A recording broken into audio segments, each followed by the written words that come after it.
Muito boa tarde a todos, a paz do Senhor. É bom estarmos aqui. É bom louvar o nome do Senhor. É bom estarmos reunidos uns com os outros para proclamar também a sua palavra.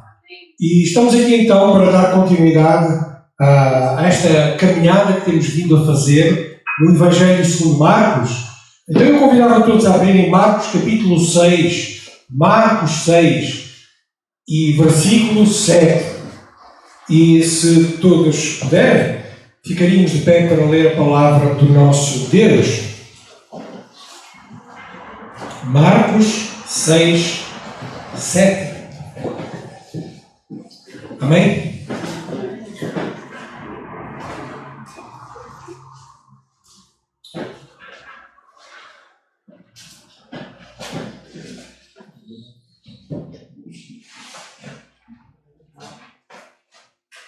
E Jesus chamou a si os 12 e começou a enviá-los de 2 a 2 e deu-lhes poder sobre os espíritos imundos e ordenou-lhes que nada tomassem para o caminho senão um botão e nem alforje, nem pão, nem dinheiro no cinto, mas que calçassem sandálias e que não vestissem 2 túnicas. E dizia-lhes: na casa em que entrardes, ficai nela até partirdes dali. E quando alguns vos não receberem, nem vos ouvirem, saindo dali, sacudi o pó que estiver debaixo dos vossos pés, em testemunho contra eles. Em verdade vos digo que haverá mais tolerância no dia do juízo para Sodoma e Gomorra do que para os daquela cidade. E saindo eles, pregavam ao povo que se arrependesse. E expulsavam muitos demónios e ungiam muitos enfermos com óleo e os curavam. Vamos orar. Paizinho querido, damos-te graças pela tua palavra. Queremos nesta hora, Senhor, pedir a assistência do Espírito Santo para nos ajudar não só a compreendê-la, mas a guardá-la no nosso coração, para assim colocarmos em prática no nosso dia-a-dia, Senhor. Seja glorificado, seja exaltado, salva vidas, Senhor, edifica a tua igreja. Nós te pedimos e te agradecemos em nome de Jesus. Amém. Podem sentar. Depois de Jesus ter sido expulso da sua própria cidade de Nazaré, vimos isto na última pregação, a cidade onde ele tinha vivido cerca de 30 anos, toda a gente o conhecia, mas eles não o receberam lá na sua sinagoga e até tentaram matá-lo na parte final, e então expulsaram Jesus, rejeitaram Jesus. E nós vemos no versículo 6 deste mesmo capítulo que Jesus depois passou para outras aldeias, para outras cidades, e ele foi fazer o que tinha a fazer. E realmente ele já tinha sido rejeitado pelos gadarenos, lembram-se? Falámos aqui, lá naquela região. E agora foi rejeitado pelos seus concidadãos, onde ele morava. E isto é triste, irmãos, a rejeição de Jesus. Mas esta rejeição gerou oportunidade. Gerou oportunidade para Jesus falar e evangelizar a outras cidades ali circunvizinhas. E nós nunca devemos ficar parados, irmãos, na rejeição. Quando nos rejeitarem, nós não devemos parar aí. Devemos prosseguir, olhar para Jesus e continuar. E se alguns não nos querem receber, nós vamos avançar para aqueles que nos querem ouvir. Amém? Esta é uma primeira grande lição para cada um de nós. Nunca devemos ficar parados espiritualmente na rejeição. Depois então vemos esta passagem aqui, esta história que é contada por Marcos. Ele não entra em grandes detalhes, Mateus entra em mais detalhes, mas de facto nós vemos aqui nesta curta história, nesta curta narração, que Jesus chamou os 12 e os enviou para pregarem o arrependimento a todos. Pregarem o arrependimento a todos. O plano de Jesus nunca foi fazer o trabalho sozinho. É interessante isto, não é? Ele tinha ali aqueles 12. Mesmo dentro destes 12, ele tinha ali talvez 3 mais próximos, que estavam ali de Jesus. Mas então o trabalho de Jesus, este evangelismo, as boas novas, não era pressuposto Jesus falar sozinho. Então chegou o tempo de Jesus a enviar os 12 apóstolos. E é isto que vamos ver hoje. Esta cooperação é muito importante. Cooperação uns com os outros. É algo que também vamos falar e espero que relembrar. E embora esta passagem se aplique aos 12 apóstolos, não é? No tempo de Jesus, e tem aqui algum contexto próprio daquele tempo, daquela época, desta missão, nós vamos meditar, acima de tudo, nos princípios que estão aqui nesta passagem. Poucos de nós usamos alforjes, que é uma espécie de uma louça. Poucos de nós usamos túnicas, os homens especialmente. E poucos ainda usam sandálias.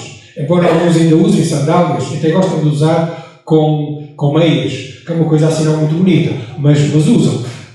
Mas realmente, o contexto que Jesus fala aqui é para os 12 apóstolos, mas há aqui princípios muito importantes, exarados na Sagrada Escritura, que são para os nossos dias, que é o que nós vamos ressaltar esta tarde.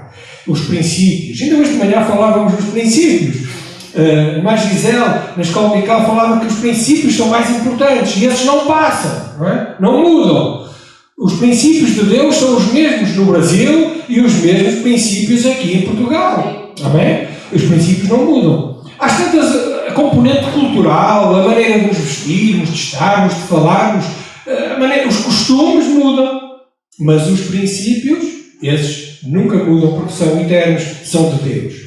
E então, queridos irmãos, vamos olhar aqui no versículo 7, diz que Jesus chamou os 12 a si. Ele, na verdade, já os tinha chamado a si. No capítulo 3, mesmo neste Marcos, Evangelho de Marcos, nós vimos já lá no capítulo 3 que Jesus já os tinha chamado. Mas ele aqui parece que torna a chamá-los a si. Alguns talvez estivessem distantes, estivessem distraídos. Então Jesus torna a chamá-los a si. E Jesus tinha estado já a ensiná-los durante este tempo.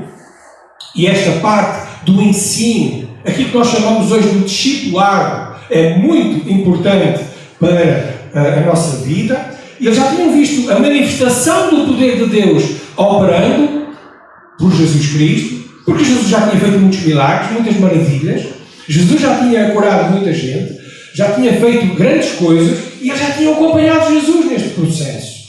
Então eles não só aprenderam a teoria de Jesus, a doutrina, mas eles viram a prática.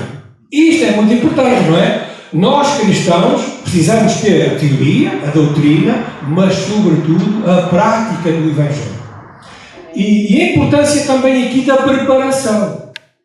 Nós vemos aqui que Jesus não os enviou imediatamente. Não, ele foi dando sermões, foi falando, foi ajudando, foi discipulando, ali com eles, ao lado deles, e isto é um verdadeiro discipulado, é ensinar ao lado, e realmente Jesus foi preparando estes 12 apóstolos. Mas agora vinha o tempo deles avançarem, irem mais longe, e de enviá-los.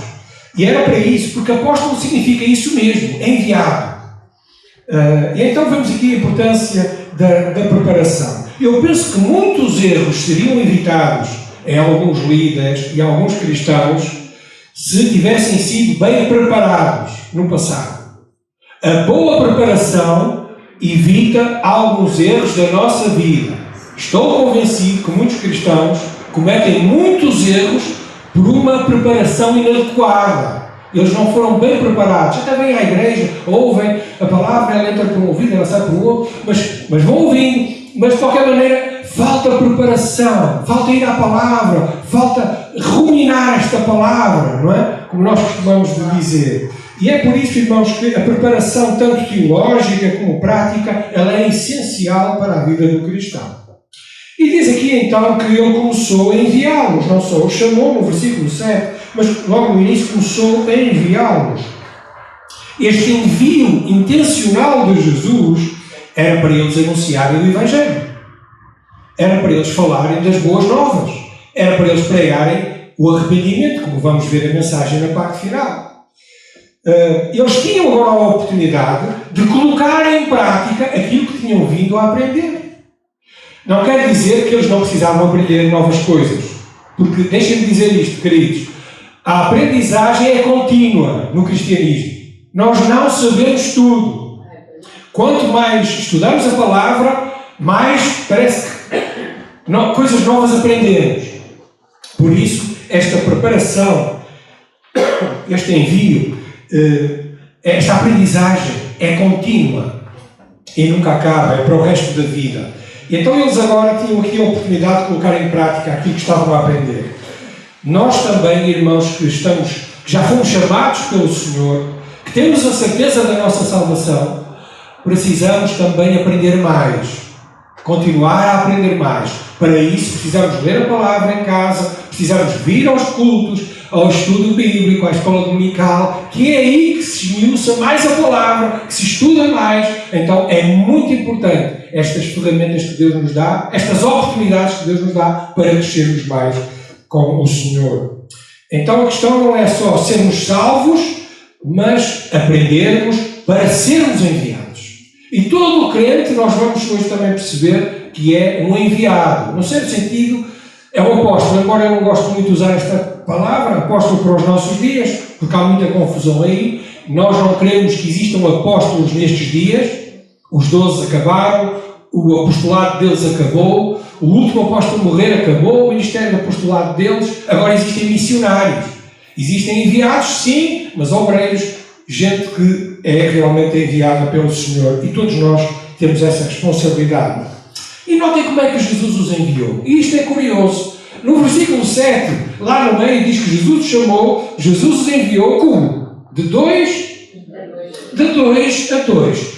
É interessante que só o Evangelho de Marcos refere este facto. Que esta particularidade de serem enviados de 2 em 2. Eles eram 12, então foram quantos grupos? 6, não é? 6 vezes 2? Ok, obrigado. Então, vemos aqui que a missão era a 2. Missão a 2. E este detalhe sublinha a importância do companheirismo. Eu acho que ressalta logo isto. Jesus não queria que eles fossem sozinhos. Jesus queria que fossem um com o outro, companheiros, juntos, apoiantes. E isto é um detalhe muito importante, porque a importância do companheirismo na igreja, na liderança, no testemunho cristão é fundamental. Sozinhos não vamos lá, precisamos uns dos outros. Amém? E este duplo testemunho também reforça a verdade da mensagem. Porque a lei já dizia que pela boca de 2 ou 3 testemunhas, toda a palavra será confirmada. Então é importante para o reforço daquela verdade, daquele evangelho ser notório, aquilo que um dizia, o outro ia confirmar. Só Jesus salva, e o outro dizia, só Jesus salva. Só Jesus liberta, e o outro dizia, só Jesus liberta. A mensagem era reforçada com esta dupla de apóstolos enviados por Jesus. E não sei se já notaram, mas os chamados testemunhas de Jeová, eles nunca andam sozinhos, pois não? E eles aprenderam esta lição. Eles andam sempre de 2 a 2, não é? Normalmente é um que sabe mais e outro que sabe menos. E o que sabe menos vai aprendendo o que sabe mais. Normalmente o que sabe menos está calado e o que sabe mais fala mais. Mas os dois incomodam. Os dois chateiam, não é? E quando nos batem lá à porta, eles metem logo o pé, que é para não deixar fechar a porta. Agora a tática está a mudar. Eles agora estão nas praças, estão nas praias, estão ali nas rotundas, com os livrinhos, com os opúsculos, estão ali meio escalados, mas quando a pessoa passa e olha assim um bocadinho, atacam logo. 2 a 2, sempre. E isto é uma aprendizagem que nós cristãos também devemos aprender, não é? Os 2 a 2 serem enviados. Então é muito importante, irmãos, nós percebemos este companheirismo. Eclesiastes 4:9 diz que é melhor serem 2 do que 1. É melhor serem 2 do que 1. Na versão fácil de ler, que é uma versão muito interessante, diz 2 é melhor do que 1, pois trabalhar unidos é melhor para ambos. 2 ganham mais. Sim ou não? Sim. Se um casal, um trabalhar e ela também trabalhar, a esposa, o ordenado vai ser melhor. Para os dois. O casamento, no certo sentido, é beneficiado. Não sei se os filhos vão ser beneficiados, mas isso é outra pregação, não é essa. Portanto, estamos aqui a tirar a lição de que realmente é importante este companheirismo, a dupla, fortalece a mensagem. Também em Eclesiastes 4:10 explica porquê. Porque se um cair, o outro levanta o seu companheiro. É importante, irmãos, termos amigos, companheiros ao nosso lado, para que quando nós estamos em baixo, para quando nós caímos, tropeçamos ou fazemos algum erro, o nosso companheiro estar ali ao lado e dizer: olha, eu estou aqui para te ajudar. E estendermos a mão e levantarmos. Precisamos deste companheirismo na igreja. Precisamos deste companheirismo no evangelismo. Precisamos destas amizades na nossa vida. Então vemos aqui que basicamente o casamento e a igreja é isto. É parceria, é apoio mútuo, é amparo e amparo fraternal. E este serviço e adoração que devem ser feitos não de forma independente, mas de forma concertada, de forma em parceria, deve realmente ser uma realidade na nossa vida e na nossa igreja. Eu já tenho dito aqui que não há cavaleiros solitários no reino de Deus. Não há o Lucky-Lucky, ou Lucky-Lucky, não é? Que vai ali rumo ao sol, nada disso. Realmente não há cavaleiros solitários. Precisamos uns dos outros, irmãos. Eu preciso dos irmãos. Os irmãos precisam de mim. Amém? Amém. É isso. Por isso, irmãos, precisamos desta fraterna comunhão. Mas a seguir, no versículo 7 ainda, que estamos no versículo 7, na parte final, diz que ele chamou-os aos 12, começou a enviá-los 2 a 2, e diz na parte final que deu-lhes poder sobre os espíritos imundos. O Senhor Jesus deu-lhes poder, ou outras versões dizem autoridade, sobre os espíritos imundos. E esta autoridade que Jesus concedeu aos apóstolos era uma espécie de marca, de sinal que Jesus lhes estava a dar, que assim como Jesus fez, eles também iriam fazer. Não era qualquer um aparecer ali e dizer que também era apóstolo de Jesus. E onde é que estão os sinais? Ora, faz lá os sinais de Jesus. E eles não faziam. Mas estes tinham os sinais de Jesus. Porque esta marca estava com eles. Aquilo que Jesus tinha feito sozinho, e eles tinham visto, agora ia ser conhecido, partilhado e ampliado, porque eram 6 grupos, eram 12, este poder às nações e às cidades circunvizinhas. Então aquilo que Jesus fez, eles iriam fazer. O Evangelho não é uma mensagem de autoajuda. O Evangelho não é um convencimento humano. Nós não devemos ganhar as pessoas tentando, desculpem a expressão, dar-lhes a volta à cabeça. Nada disso, com argumentos humanos. Nós devemos ganhar as pessoas com a demonstração do poder do Espírito Santo. Amém. Falando a palavra de Deus, falando a verdade, falando aquilo que as pessoas precisam ouvir, que são pecadores, que só Jesus é Senhor, que só Jesus é Salvador, que só Jesus pode salvar. E esta é a verdade do Evangelho, que as pessoas precisam ouvir, ansiosamente. E é isso que nós precisamos falar. Então o Evangelho é o poder de Deus para a salvação de todo aquele que crê. Amém? Glória ao Senhor. Então, avançando um pouco, queridos, nós vemos aqui que, a partir do versículo 8 e 9, Jesus vai falar aqui algo um pouco estranho para nós, porque Ele vai nos dizer para eles não levarem muita coisa, para não levarem adereços, adornos, vestidos ou vestes, não levarem muitos sapatos, não levarem relógios, nem telemóveis, não existia, estou a inventar. Mas, ou seja, para não levarem muita coisa. Porquê? Essa é a questão. Os apóstolos nesta missão não deviam levar grandes adereços para estarem desprendidos, irmãos. Eles precisavam movimentar-se de um lado para o outro e de uma forma rápida. Então eles precisavam estar libertos das coisas materiais. E deixem-me dizer isto, irmãos, as coisas materiais preocupam-nos tanto, não é? As nossas maiores preocupações nesta vida são relacionadas com o quê? Com o reino de Deus? Nem sempre. Com as coisas materiais. Ou porque é a torneira da cozinha que está a pingar, ou porque é o carro que avariou, ou porque é o pneu que está furado, ou porque é isto ou aquilo. Não é, irmãos? Preocupamos com tanta coisa.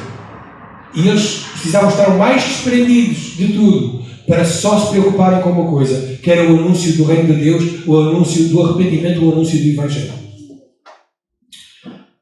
Eles também deveriam, não só empreender nesta viagem missionária este desprendimento material, mas também aprendendo a depender do cuidado e da provisão do nosso Deus. Quando nós não levamos dinheiro para aqui ou para acolá, parece que nos falta qualquer coisa, não é? Quando não levamos, por exemplo, hoje em dia o telemóvel, que dá para tudo, ou a carteira, ou os óculos, parece que nos falta ali qualquer coisa.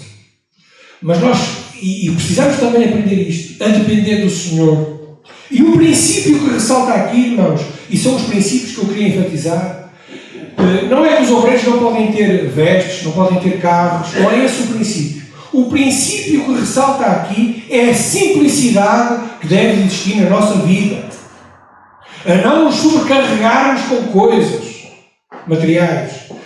A não fazermos depender a nossa vida de ambições desta terra. Mas que as nossas ambições sejam maiores e eternas. A depender de Deus em todas as circunstâncias. Isso é o princípio que ressalta aqui. Nós meditamos em Filipenses no primeiro semestre deste ano, aqui, e vimos que o apóstolo Paulo, ele aprendeu a contentar-se com o quê? Lembram-se? Com tudo, com o que tinha. Ele aprendeu-se a contentar, a ter muito, a ter pouco, não é? A estar satisfeito com Cristo. Basicamente era isso. E o apóstolo Paulo, ele aprendeu a não reclamar, mas ele aprendeu a contentar-se, a ser grato. Ser grato por aquilo que Deus lhe dá e a ser grato por aquilo que lhe faltava. E às vezes é isso que nos custa. Mas a sermos gratos e a estarmos contentes com aquilo que o Senhor é na nossa vida e aquilo que o Senhor nos dá é um segredo. É um segredo da alegria, um segredo da vitória. Creio eu. Avançando um pouco, queridos irmãos, o versículo 10 diz que na casa em que entrardes, ficarem lá até perdidos ali. E quando alguns vos não receberem, nem os ouvirem, sendo ali sacudir o pó que estiver debaixo dos vossos pés. Então eles falam da hospitalidade e da falta dela. Ter comida para oferecer aos viajantes e um lugar para eles repousarem era normal no tempo de Jesus e no Oriente. Era normal. Era normal alguém bater à porta, um estranho, e dizer: querido irmão, vizinho, tem aqui um lugar para eu repousar. E eles então abriam os seus aposentos e tinham lá já um lugar preparado. Olha, quer comer alguma coisa? Porque as viagens normalmente eram feitas de noite, por causa do calor, e então a pessoa precisava repousar um pouco. E isto era uma prática comum. Não ser hospitaleiro era um defeito muito grande. Por outro lado, abrir as portas e receber visitantes e viajantes era uma grande bênção. Até havia um conceito dentre os judeus de que quem recebia alguém poderia estar a alojar anjos e até ser mais abençoado por isso. Eu creio que sim. A hospitalidade é uma bênção, irmãos. Graças a Deus, porque nós temos sido uma igreja hospitaleira, creio eu, e recebemos bem. E, irmãos, deixem-me dizer isto. Praticar a hospitalidade não é só... Os tempos são diferentes, é verdade. Eu lembro-me do irmão Pontes, uma vez, veio aqui um senhor de Coimbra, que disse que vinha de Coimbra, e bateu-lhe à porta e disse que não tinha onde ficar. E aquele irmão, que já tinha muita idade, abriu a sua casa, e ele era sozinho, nesse tempo, e ficou ali, e recebeu um estranho. Só mesmo o amor de Deus, não é?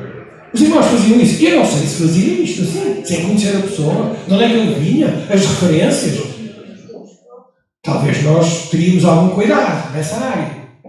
Mas este querido irmão deu-lhe comida, alimentou-o, e ele depois foi à vida dele. Ainda lhe pediu dinheiro, e ele deu. Irmãos, é claro que há muitos oportunistas. Já naquele tempo também havia oportunistas, não é?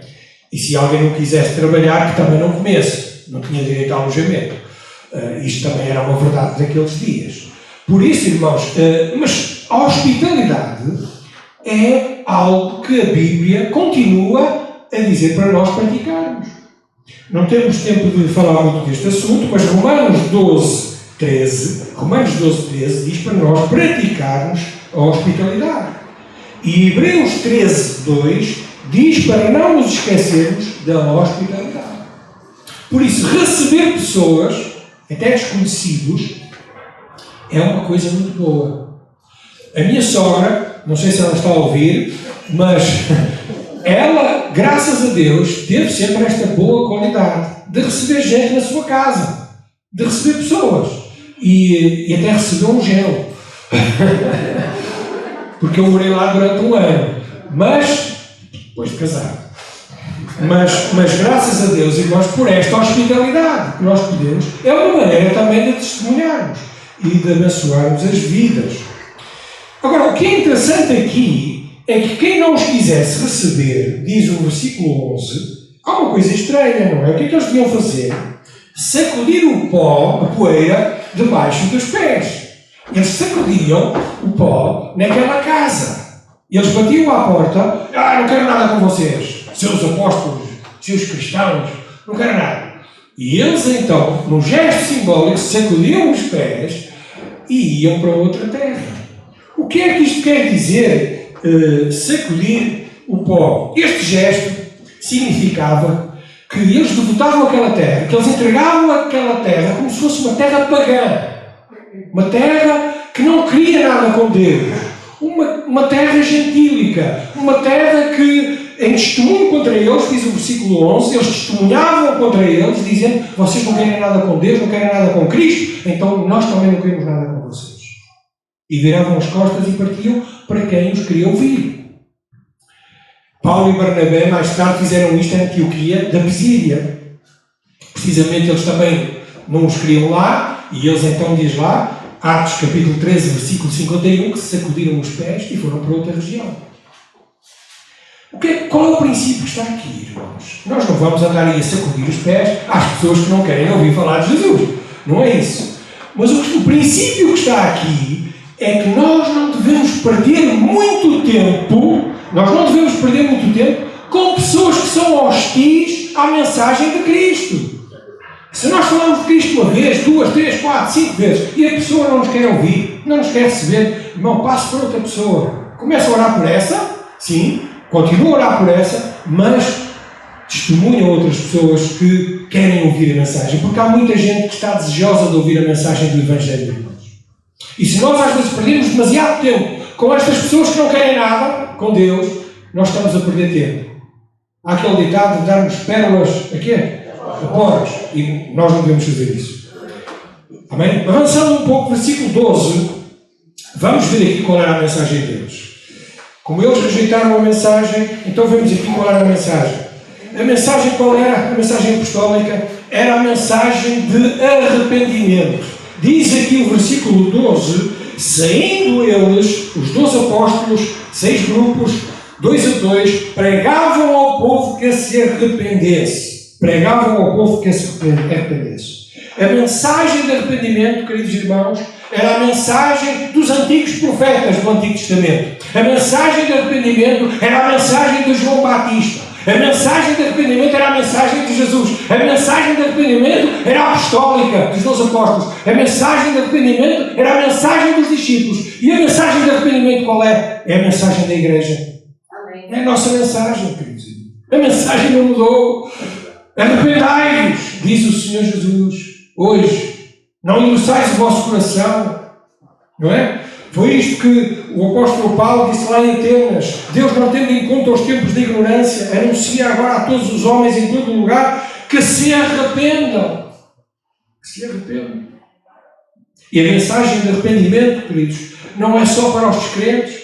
A mensagem de arrependimento é para todos. É para nós, crentes também. Porque nós também falhamos, nós também erramos, nós também pecamos. E precisamos nos arrepender. Confessar os nossos pecados. E aquele que confessa a Jesus os seus pecados, e quando ofende ao outro também, a promessa é que será restaurado, que será perdoado. Confessar os pecados é sinal da graça de Deus em nós. Então, esta é precisamente a nossa mensagem, aqui hoje também na Lumiar. É a mensagem do arrependimento. É a mensagem de que só há um mediador entre os céus e a terra, Jesus Cristo, o homem. Foi Ele que morreu por ti, pelos teus pecados, para te salvar. E é isto que realmente nós temos para anunciar. Qual será a nossa resposta? Será que vamos abrir a porta do nosso coração a esta mensagem gloriosa e transformadora? Ou vamos fechar a porta a esta mensagem? Esta missão destes 12 homens, 2 a 2, continua em atividade nos nossos dias. Esta mensagem que envolve muitas coisas. E eu gosto muito de uma citação que li de John Stott, que diz: missão envolve a Igreja, o Evangelho e o mundo. No entanto, não é a Igreja declamando o Evangelho em cima dos telhados para um mundo distante, surdo e desatento. É a Igreja saindo para o mundo com o Evangelho, infiltrando-se no mundo, identificando-se com o mundo, a fim de compartilhar o Evangelho com o mundo. É claro que aqui o mundo, nós ontem tivemos numa reunião de jovens e falámos um pouco sobre isto. Mundo aqui não é propriamente o sistema contrário a Deus, mas é o mundo criaturas. É o mundo que Deus amou de tal maneira. É este tipo de mundo que nós precisamos entrar e nos identificar. Irmãos, nós precisamos falar a linguagem deste mundo para eles nos perceberem, e quando eles nos perceberem, nós vamos falar de Jesus. E isto é muito importante, irmãos, estarmos realmente não só aqui a pregar o Evangelho, isto é bom e é de Deus. Igrejas, graças a Deus por esta igreja que prega o Evangelho. Amém. E continua a pregar o Evangelho há 84 anos, mas não pregar o Evangelho só aqui, mas pregar o Evangelho lá fora. Uns com os outros temos esta responsabilidade, porque Jesus disse a todos nós também, aos discípulos e a nós: ide por todo o mundo e pregai o Evangelho a toda a criatura.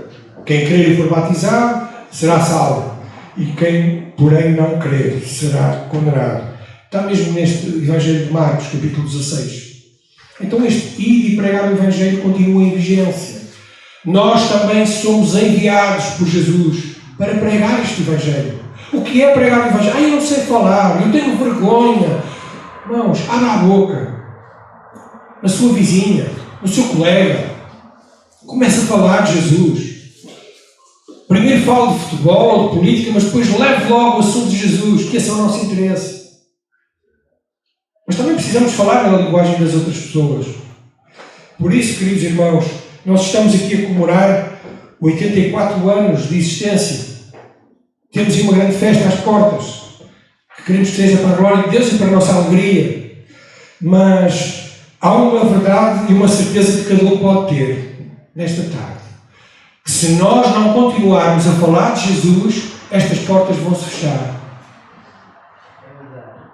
Se nós não falarmos de Jesus, e é que cada um é responsável. Se cada um não falar de Jesus, nós não vamos ter mais 84 anos, se Jesus não vier antes. Não é? Precisamos falar de Jesus. Isto é ministério da igreja. Isto é ministério individual, cada um de nós. Mas eu não tenho coragem. Levo outra pessoa. 2 a 2. Leve uma pessoa mais madura. Quem sabe, vai ajudar. Irmãos, a responsabilidade de pregar o Evangelho a toda a criatura é minha e a tua, que já nasceste de novo.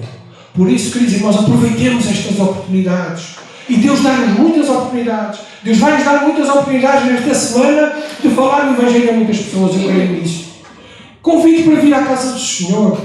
Convido para vir às reuniões, é uma maneira de evangelizar. Façamos a nossa parte, irmãos. Oremos por essas pessoas. Aproveitemos esta campanha de jejum e oração para orar pelas pessoas que estão sequiosas de ouvir acerca de Jesus. E nós somos as únicas pessoas no planeta que podemos falar de Jesus. Os anjos não têm esse privilégio. Somos nós, esses privilegiados. Irmão, abra a sua boca, fale de Jesus. Diga que Jesus tem um plano, tem um propósito para a vida dessa pessoa. Fale do amor de Deus. Fale que realmente é necessário haver confissão de pecados, mudança de vida. Não torne o Evangelho fácil, porque o Evangelho não é fácil. E leve a pessoa a fazer uma oração. Convide-a a orar consigo. E certamente o Senhor vai salvar essa vida na hora, porque eu creio em salvações instantâneas.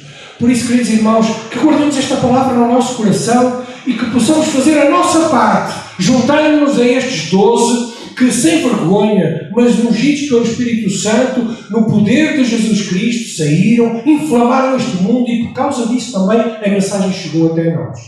Por isso, nós continuemos a fazer esta responsabilidade que também é nossa. Amém? Que o Senhor vos possa abençoar.